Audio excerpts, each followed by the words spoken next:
comment demeurer attaché à Dieu. Hey everyone, and welcome back on the TNCJ podcast. Donc j'espère que vous allez bien par la grâce de Dieu. Moi de mon côté, je vais très bien. Aujourd'hui, comme j'aime le dire, les mardis, il y a parfois des Bible studies et des exhortations. Aujourd'hui, le thème sera l'attachement à Dieu. Okay? On a souvent entendu le fait de certaines personnes vous diront, oh, lorsque tu te sens détaché de Dieu, juste prie, lis ta parole et avance avec cela et tu vas pouvoir te rattacher à Dieu. Ce qui est très vrai. Ce qui est très, très vrai. Mais il y a une petite séquence qu'on peut négliger parfois. Et c'est cette séquence, en fait, qui fait la différence lorsque tu veux demeurer attaché à Dieu. Et c'est vraiment quelque chose que je me questionnais sur comment demeurer attaché à Dieu. D'accord? Le premier verset biblique que je veux qu'on aille lire, c'est dans Jean, chapitre 15, verset 4. OK? Demeurez en moi et je demeurerai en vous. Comme le serment ne peut lui-même porter du fruit s'il ne demeure attaché au cep, ainsi vous ne pouvez non plus si vous ne demeurez en moi. Donc il faut comprendre une chose, le Seigneur ne peut pas demeurer en nous si nous-mêmes nous ne faisons pas l'effort de demeurer en lui. D'accord? Ça c'est la première chose. La deuxième chose à comprendre, c'est quoi en fait l'attachement. D'accord? Lorsque j'ai regardé dans le dictionnaire, ok, zoomé sur Google, ça dit qu'un attachement c'est un sentiment d'affection, de vif intérêt qui lie fortement à quelqu'un, ok?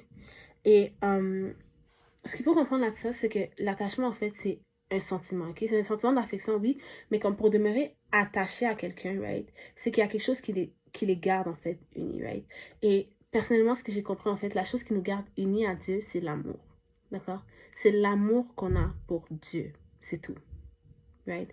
Parce que tu peux beau faire tout ce que tu veux, tu peux beau lire ta parole, tu peux beau méditer, ça c'est parfait.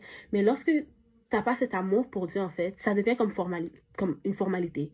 Je vais lire ma parole le matin, le soir, je vais prier le matin, le soir, mais nothing else. Ça devient comme une formalité. Je le fais parce que j'en ai besoin, c'est ce qui se fait, mais il n'y a rien qui avance, en fait. Right? Et la seule chose qui peut te permettre de demeurer, en fait, attaché à Dieu, demeurer à lui, c'est d'avoir cet amour pour lui, en fait. C'est d'avoir ce plaisir à demeurer avec lui. Lorsque je lis Psaume chapitre 1, ok, je vais sauter la partie, je vais aller dans le verset 2. Le verset 2 nous dit, « Mais qui trouve son plaisir dans la loi de l'Éternel et qui la médite jour et nuit. » D'accord? Donc, on dit que tu trouves ton plaisir dans la loi de l'Éternel. C'est ça qui fait la différence. On demande, oui, de la méditer jour et nuit, la parole.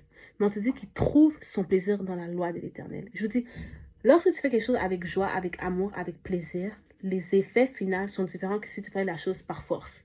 Right? Tout ça pour dire que pour demeurer attaché à Dieu, fais cette sainte prière. Oui, on prie tous les jours en tant que chrétien. Oui, on lit notre parole tous les jours, jour et nuit. Fine. Mais pour que cela puisse porter du fruit, il faut demander à Dieu de pouvoir l'aimer. J'ai fait